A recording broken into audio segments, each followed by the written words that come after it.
promote ko yung bag balm. Kung problema nyo po, yung lips na nagka-crack, bag balm. Asan ko nga, ayan. Ito yung ginagamit ko dito, pati sa muka. Pagkatapos kong gumamit ng Dr. Alvin, ito na po yung kasunod. Ayan, bag balm. Ayan. Ano, malinaw ba? Malabo. Bag balm. Yan. Mura lang to.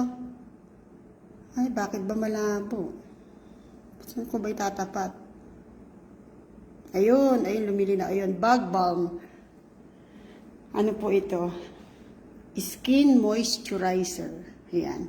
Ginagamit ko yan. Mula sa mukha hanggang sa dulo ng daliri sa paa.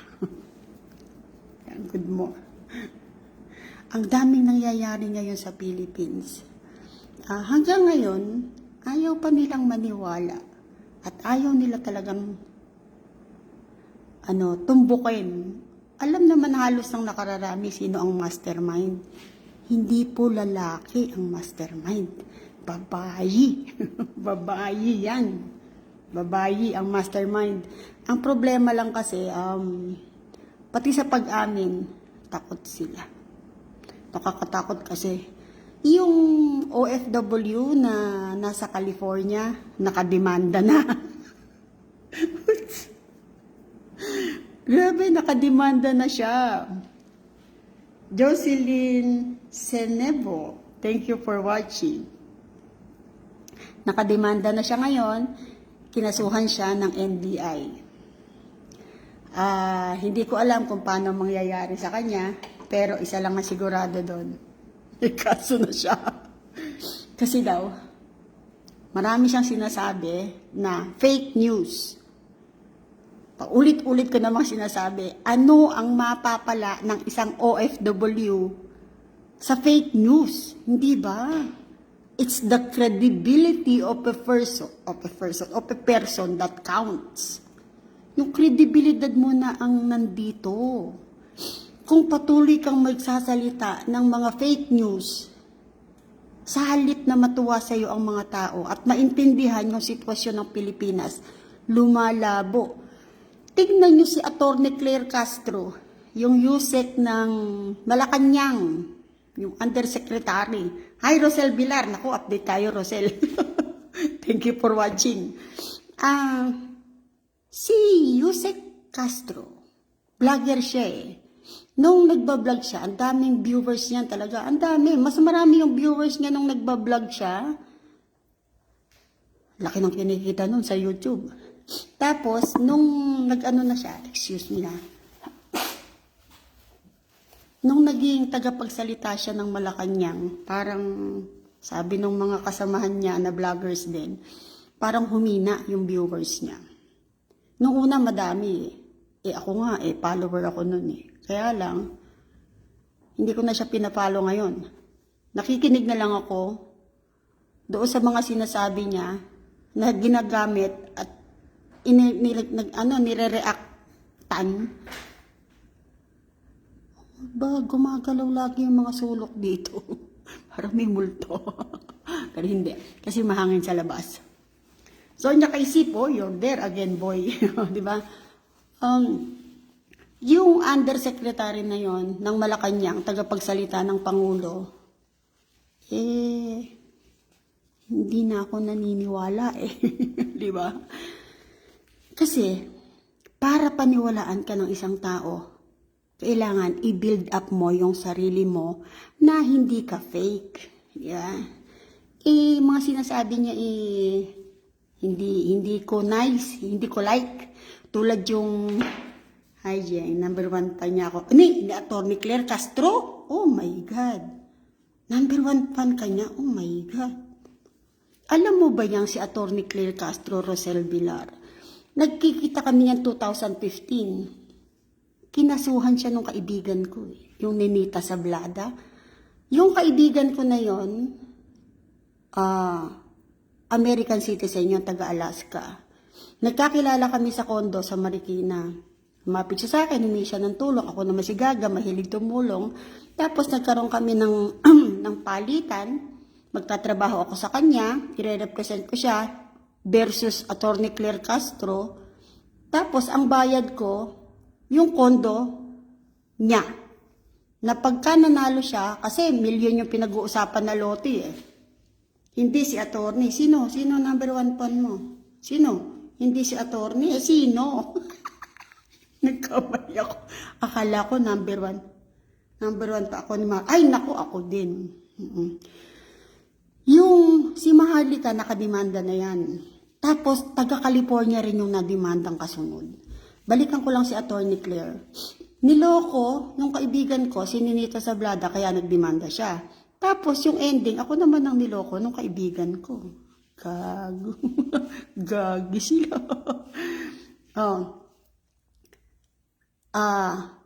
Lalaki ngayon yung dinimanda. Taga Cebu siya, Bisaya.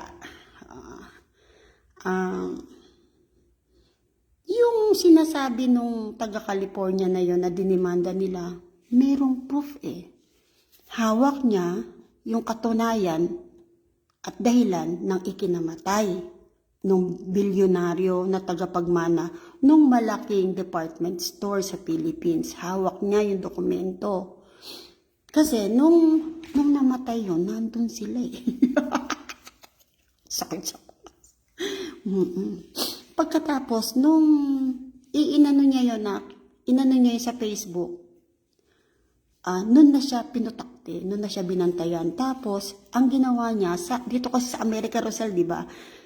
Pagka yung dokumento, pag-aari na ng gobyerno, pwedeng kumuha ng copy yung mga nandito di ba?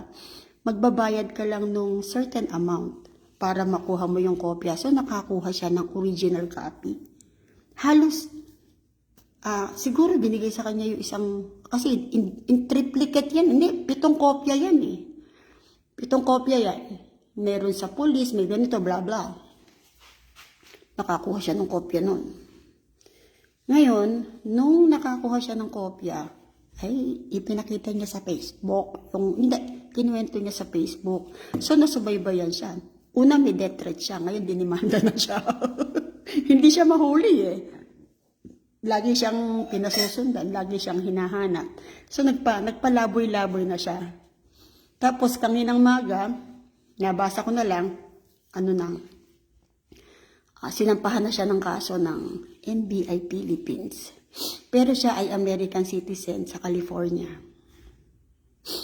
Pareho na sila ni Maharlika, wanted. Pati si Attorney Harry Roque. Si Attorney Harry Roque naman, nagtatago naman, nag-file ng asylum sa Netherlands kung nasa nando si Tatay Digong. Ang dami-dami ng kinakasuhan. Tapos Rosel, Sonia. Tapos sino pa yung isa?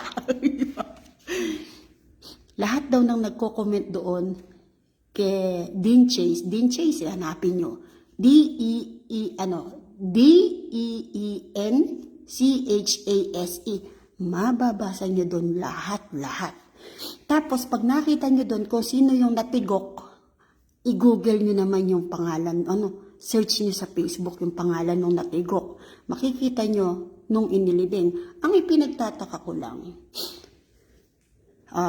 ibahin natin yung month, yung buwan, yung month ha. Halimbawa, Enero 8, nag-dinner pa ng alas 7 ng gabi. Nag-dinner pa. Tapos, sa pagitan ng alas 4, kung nag-dinner pa ng alas 7 ng gabi, sa pagitan ng alas 4, ng alas 5 hanggang alas 6 ng umaga, naghihingalo. O, edi, kinabukasan na yun, di ba? Enero 9 na yun, hindi ba? Kasi, Enero 8, hindi ba ko lang yung buwan ha? Enero, kasi nung hinuli si Tatay Digong, Marso 11, o ay pareho sila ng buwan. Nauna lang yun. alas 7 ng gabi, kumakain. Enero 8 yun. Tapos, umuwi sa kondo. Nagkaroon ng commotion. Tapos, nakita nila naghihingalo between alas 5 hanggang alas 6 ng umaga. Nagkikisay. Buhay pa, buhay. Tapos, hindi ba, 9 na yun? Mahina ba silang kumalkulay? Kayabang ko. Dabay muna, rarampa na ako. Sige, okay. Balikan mo na lang to. Boy, tuwang-tuwa ako makinig sa chismis. Chismosa talaga ako. Sige, makinig ka. Tapos, kung 8 ng Enero, naghahapunan pa, kasama yung primadonna ng Pilipinas at ang mga sikat na mga artist, bakit namatay daw, natigok daw ng 8? Ginugulo nila istorya. Kasi natigok. So natigok yun pagkatapos ng 7:00 ng gabi. Hindi. Merong gustong tumawag ng 911 kasi 911 dito eh. Pero pag tumawag ka na ng 911, ako nakaborodcast ka na nun. So, lumipas ang 7 oras bago tumawag. Hindi 9 yun. Tama ba ako? Pare-pareho na tayo magchismisan. Hindi ba? Pagkatapos, sabi ko nga, Enero 9 yun. Tapos, nagkakagulo. Nung inireport nila, 7 oras muna ang pinalipas bago na i-report. Kaya lang, dito sa Amerika, alam nila kung kung bagong patay, kung pinatay, at kung ilang oras ng patay. Sabi daw ng investigador, 7 oras na itong patay, matigas na eh. Tapos, yung ikinamatay, hindi daw aksidente.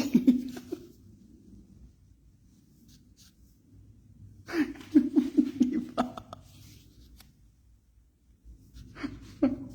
Kawalang niya ako. Nakakasuwas, makakasuwan. Ay, hindi naman ako bumabanggit ng pangalan, hindi ba? Iniiba ko may petsa. Di ba? Pagkatapos nun, so may commotion. Nabalita yun dito sa buong Amerika. Talaga namang sikat na sikat sila. Skuday. Buong, maraming group, marami silang Pilipino. Pagkatapos nun, March 11, inabangan na nila si Tatay Digong at nun na nga hinuli, kinidnap, dinala doon sa dahig nang hindi na sila dumaan sa tamang proseso. Diba?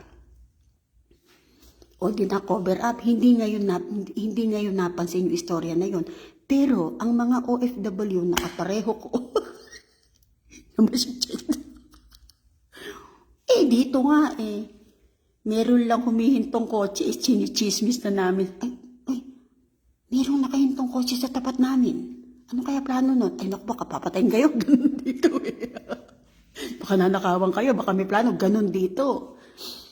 So, yun pa ang hindi kumalat. Diba? Ngayon, nagkaroon talaga ng investigasyon. Ako, Diyos ko na yun. Diba? Nagkaroon ng investigasyon talaga. Pagkatapos, nagka-wendang-wendang na. Diba? Alam nyo ba, na yung taong merong ginawang gulo, nararatal yan. Yung kanyang decision, yung kanyang pagdidesisyon, nagkakabuhol-buhol. Kaya alam na alam ko, pag kinonek mo yung dots, at ako, so alam na alam ko, babayi ang may gawa nun kay Tatay Digong. Kasi nga, yung lalaki, weak. Pinaninindigan ko yan. Tapos, itong kaso ni BP Sara, yung impeachment, saan ka nakakita? Matatag na matatag ang mga congressmen na talagang positibo silang impeach na si BP Sara. Ang problema, naglabas na ng final report ang Commission on Audit. Walang ginastos o ginalaw o ninakaw si Vice President Sara Duterte. Nawindang na naman sila. Kasi yun yung pinanghahawakan nila na mag-i-impeach kay VP Sara. Kaya nung in-interview yung Ortega, sabi niya, after nun kinabukasan agad, ang totoo niya naghahanap pa talaga kami ng katibayan. Kaya alam na alam ko, yung impeachment, wala yan. Wala yan. Tapos, itong kaso, yes, correct, boy. O, diba? Tapos, itong kay Tatay Digong, lahat, hindi pala may natirang dalawa. Yung Las Cañas at saka yung Bato-Bato. Yun lang ang natirang testigo, dalawa. Dalawa sa sinasabi nilang libo-libo na testigo. Dalawa na lang. Tapos, nagbaliktaran na lahat ng testigo. Hindi pala natira pa yung dalawa eh. Yung ibang testigo nagbaliktaran na merong nagbayad. At eto pa, merong pare na noong 2017 lumalakad na para kasuhan sa ICC si Tatay Digong. Pare. Priest. Diba, no? Alam kaya, so niya alam niyo to? 2017, hindi ko pwedeng banggitin yung pangalan ni Father, pero pare siya. 2017, nakakonect na siya kay Lac Trillanes, so, di ba, no? Pagkatapos, yan, naninindigan ngayon yung Bato-Bato, tsaka yung Las Cañas, pero ipinalabas kahagabi yung interview do sa Las Cañas, tsaka yung sa Bato-Bato, sa Senado at saka sa Kongreso, bulol-bulol iba-iba'y sinasabi. So, kung yung time na yon, hindi sila under pressure masyado, nagkakabulol-bulol na sila, paano pa pagpunta mo ng ICC, hindi ba? Kaya nakaka-excite ito. Pero ako, naninindigan ako. Di ko alam yun Ganun ba? Oo, pare. At saka hindi lang dalawa yung nagsasabi na pare. Yung kumakausap sa kanila, nakikita sila sa iba-ibang lugar at pagka yung bago sila mag-usap kung minsan, meron nang nakasobre ilalagay sa ilalim ng plato nila o ilalagay sa bulsa nila. Nakakalungkot, hindi ba? Tapos, pare-pareho sinasabi ng mga testigo. Ayaw na raw nila. Kasi sabi nung isa, ako, walang hiya ako, mamamatay tao ako, magnanakaw ako, ikinahihi ako ng pamilya ko. At napapayag nila ako para tumistigo. Ang usapan daw ito, humarap sila sa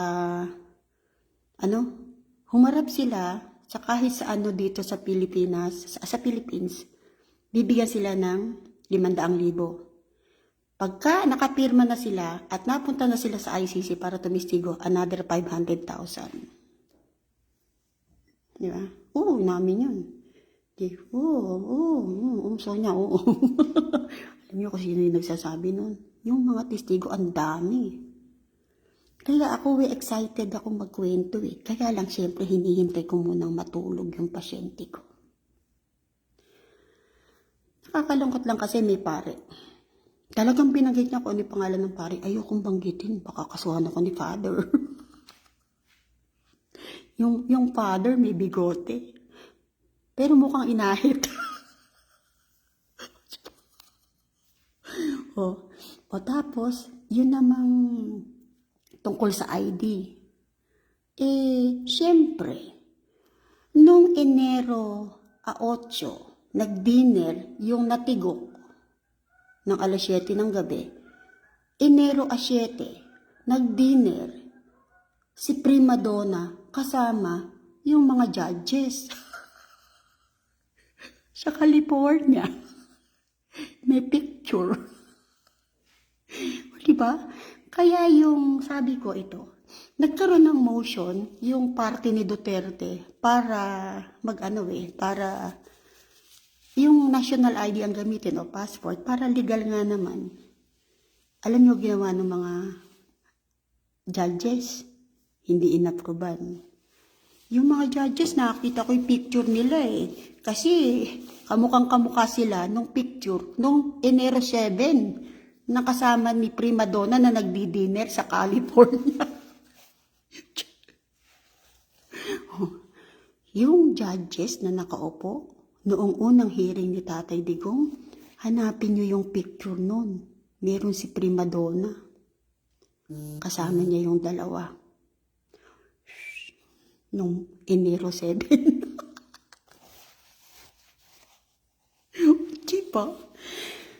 Kaya ako sabi ko, tapos nagkaroon ng motion yung part ng mga victims, yung EJK victims daw. Ayaw daw nila kahit anong ID daw, payagan. Pinayagan. Tinurn down yung hiling ng mga abogado ni Tatay Digong na gusto nila para sigurado na talagang people of the Philippines yung mga testigo at talagang involved doon sa MAID. Kahit walang ID, pwede. Hindi ko alam. O, di ba? Nako-connect niyo ba yung dots? Di ba? O, pagkatapos ito naman, ang maganda doon sa nangyari na yon. Binibigyan na lang sila hanggang July 1 para mag-submit ng mga dokumento at lalakad na yung kaso. Kumbaga, pupunuin na ng gasolina yung sasakyan, tatakbo na. Di ba? Ganun yun eh. Ayaw ngayon nung grupo, nung mga victims, gusto nila mas habaan pa kasi daw, datingan daw ang mga testigo. Fake kayo. Alisan sila ng alisan ayaw na nila eh. Tapos sabi nila ganito, tinatakot daw sila. Sabi daw, hindi ka sa amin mamamatay. Kasi papapatay ka ni Duterte. Kasi kahit siya na pinili mong kampihan, papapatay ka pa rin niya kasi kinampihan mo kami.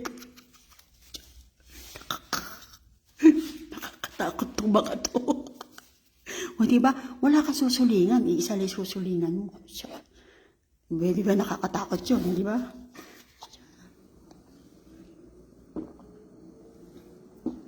Ngayon, nung nagkukwento yung mga victims na to, in-interview sila ng isang reporter.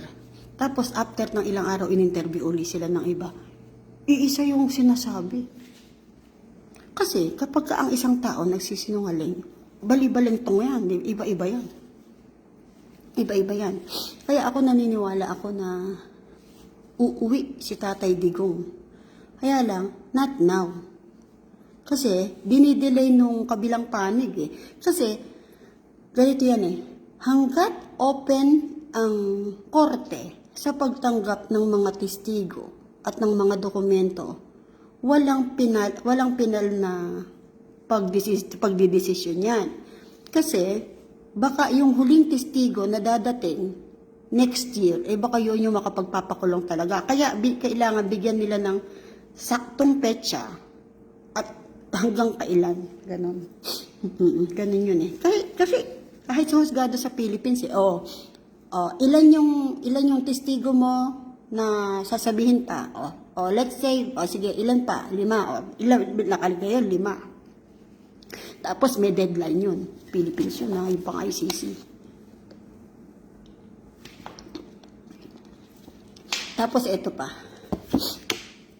Hawak na nila Tatay Digong yung iba. Ngayon, ang pinaninindigan nila dyan, yung Las Cañas at saka yung Matubato. I-google nyo yun. Interview with Matubato. Tapos interview with Las Cañas. Las Cañas. Ayan. Oo, sa YouTube ha, hindi sa Facebook. Pagkatapos nun, ang mangyayari dyan, wala. Pero ito ang sinasabi ng retired justice. Ang dami kong alaman. Dito kayo sa akin. Summary. Sa-summarize natin yan. Ngayon, sabi ng retired justice sa Philippines, pwede raw na yung pagkaka-aresto kay Tatay Digong ay illegal. Labag sa batas. Kasi, di ba, halos kidnapping di ba? Naipadala doon sa The Hague. Pero dahil Tatay Digong was surrendered by the Philippines, at meron na silang communications doon sa ICC at i-file na nila noon pa, pwede raw kalimutan yun ng ICC, yung pagiging illegal nun. At ang gagawin nila, legal naman ang pagkakatanggap nila dahil sila tumanggap at isinurrender nung agent, ambassador na hinire ni PBBM tsaka ni First Lady. Oh, yun ang naghatid eh. Ang humuli si Torere, kasama si Marbil, tsaka si Mulmul, tsaka kung sino-sino pa. Tapos ang naghatid doon, yung Lacanilaw. Yun yung hinire naman ni special envoy yun. Pagka sinabing special envoy ka, ang boss mo, yung presidente, tsaka yung first lady. Sorry. Kamain na ako eh. Bastos ko talaga. Sorry. Alam niyo ako eh, masyado na akong komportable. Komportable na ako dito sa pagbablog ko eh. Diba? Sino ngayon ang nagpahatid kay Tatay Digong? Diba? Pero, ang epekto niyan, tinatanong nila, ano ang naging epekto ng pagkakakidnap kay Tatay Digong? Simple lang. Nagkagulo-gulo sila, nagkawatak-watak sila, at babagsak ang rating. Nagpadala dun. Yeah. Malinaw eh, sino nagpadala dun eh. Inamin eh. Ngayon, habang bumababa ang rating nila, tumataas ang rating ng Duterte.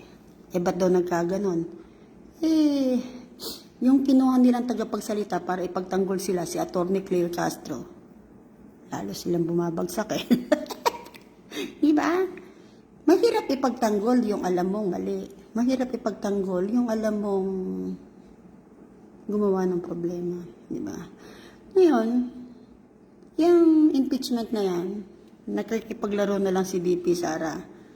Good, best, maganda yung move na ginawa ni BP Sara. Kasi talaga namang si Amy Marcos, kahit anong paninira ang gawin nyo, basang-basa ko istorya. Si Amy Marcos, pro Duterte yan. Kahit pilit sinisira si Amy Marcos at si BP Sara at ang mga Dutertes, pro Duterte yan. Madupok lang kayo, marupok kayo. Ang tao'y marupok, kay daling lumimot. Oo. Si BP Sara, tsaka si Amy Marcos, tsaka si Tatay Digong, dikit yan. Pilit nyo silang pinaghihiwa-hiwalay. Naipit si Senator Amy dahil kapatid yung involved, tapos kaibigan. At may utang na loob siya sa kaibigan. Pero dumating yung punto na pinili na niya ang taong bayan.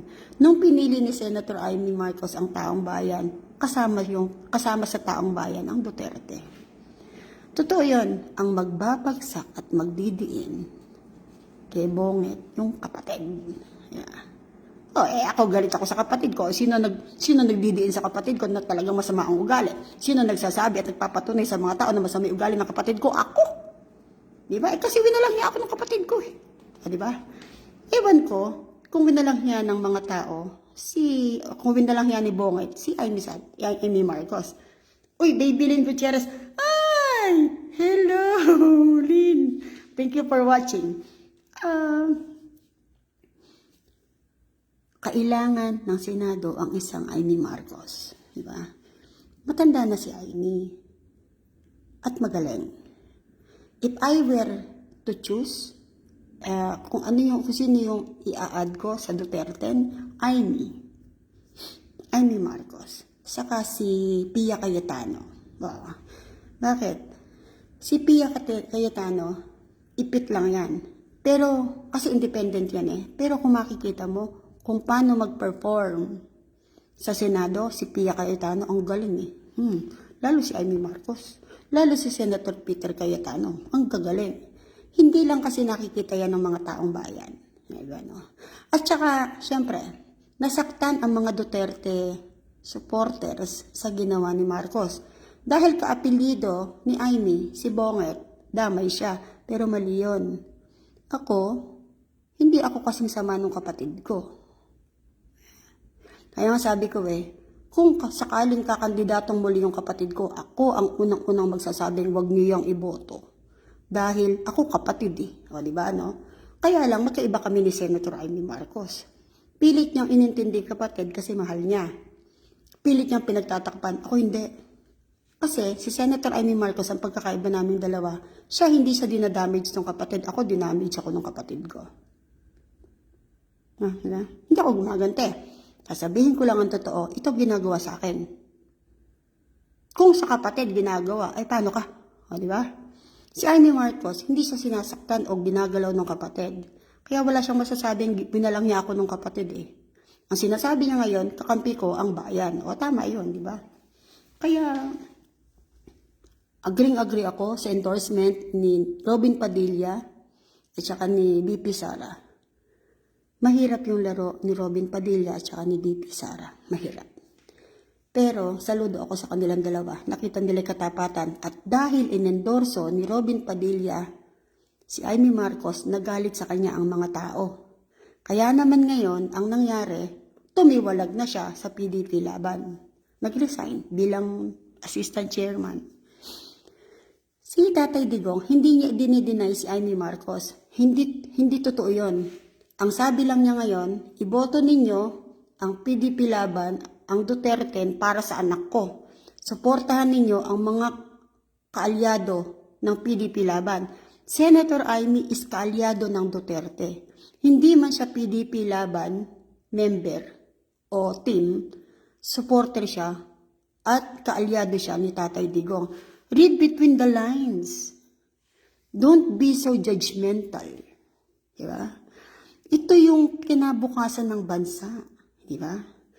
Kung magiging judgmental ka at makitid ang utak mo kasi pinakikitid mo, ano mangyayari sa bukas ng anak mo?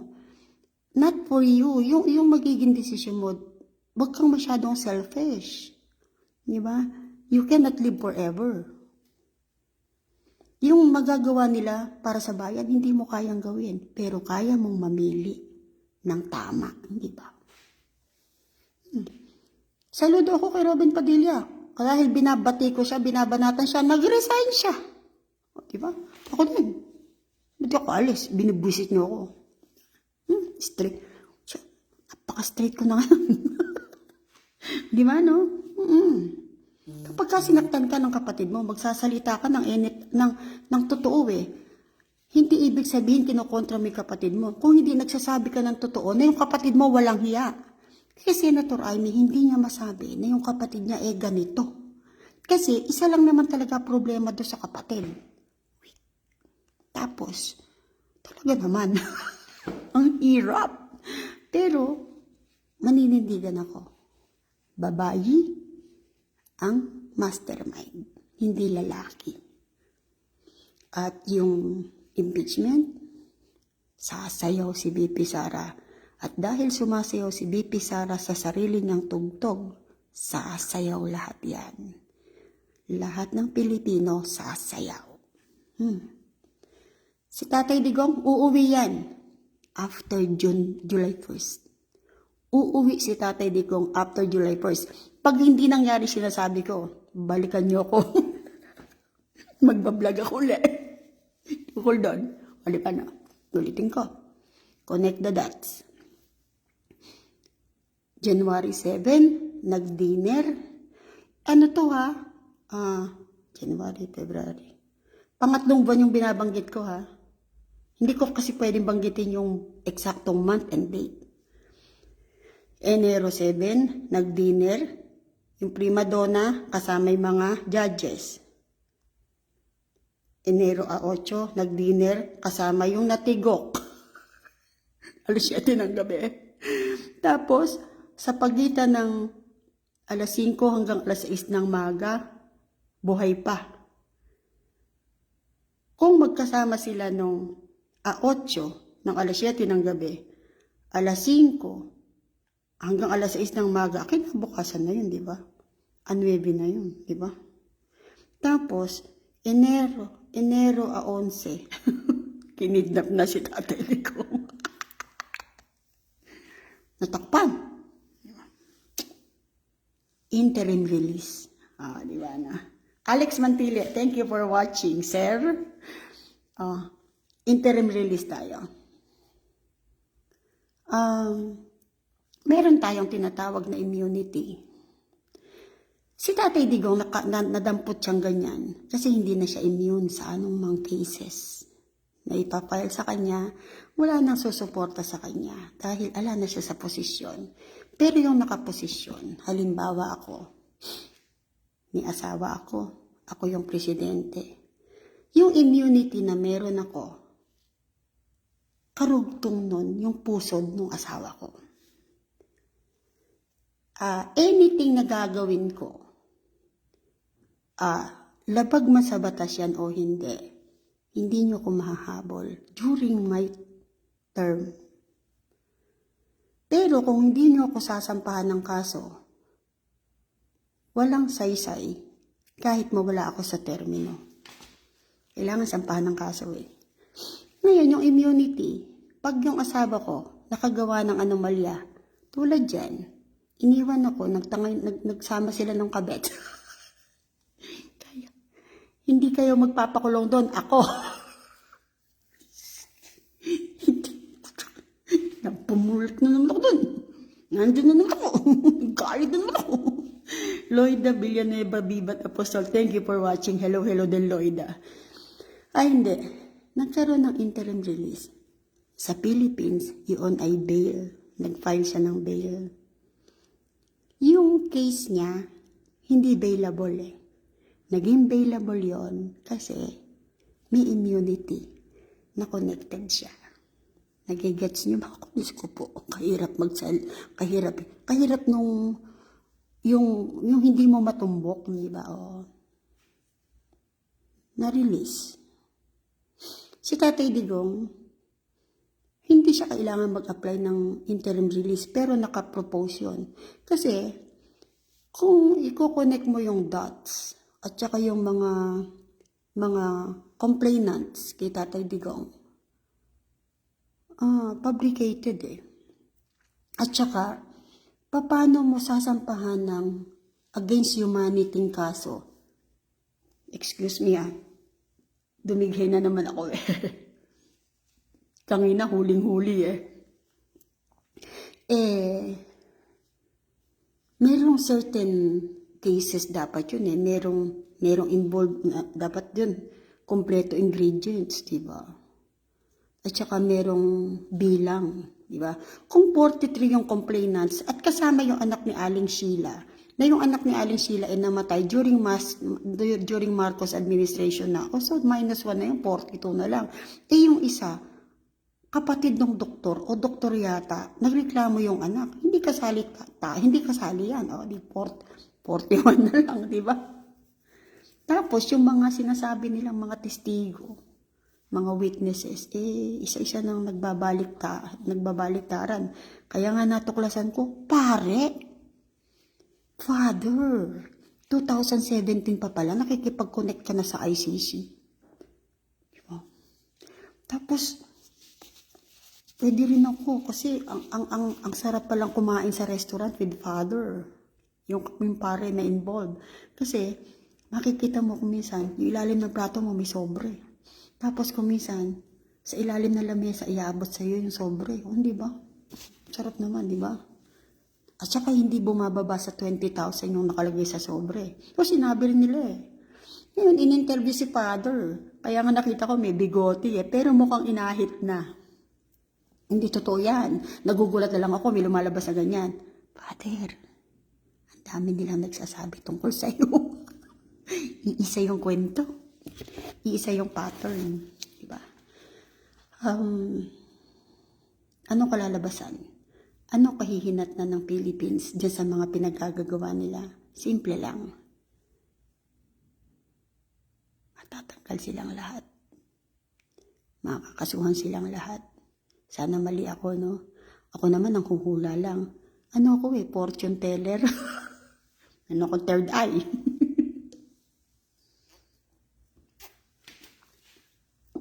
Diba, no? Nag-i-enjoy lang ako. Ano gagawin ko kung hindi ako bumuntot lang dyan sa istorya na yan, diba? Ano lang yan. So, hanggang doon muna tayo. Hanggang doon muna, ang haba na nito eh. Baka gising na yun. Di ba, no? Sige, hanggang sa susunod ha. Thank you for joining. Dito uli. Kaya lang kung mapapansin ninyo yung mga live ko, nadidelete. Kasi, iniloload ko to doon sa page ko. Kasi yun ngayon yung setup ng Facebook. Pag nag-live ka, kailangan i-download mo. Kasi madidelete yan after a month. So, i-stay ko lang yan siguro 2 days, 3 days. Once na ma-load ko na yon sa page ko, i-delete ko na to. Kasi, yun yung pattern eh. Kesa naman mabura ito, hindi ba? Kesa ma-delete lang. So, mag-stay siya dito ng 3 days. Maximum 3 days. Minsan nga 2 days lang, tinatanggal ko na. Kasi niloload ko na siya sa page ko. Tapos niloload ko rin siya sa YouTube. Ganon na ngayon yung setup. Sabi ko nga sa inyo, ite-train ka doon sa way na gusto nila. This is Facebook. Tapos yung isa YouTube.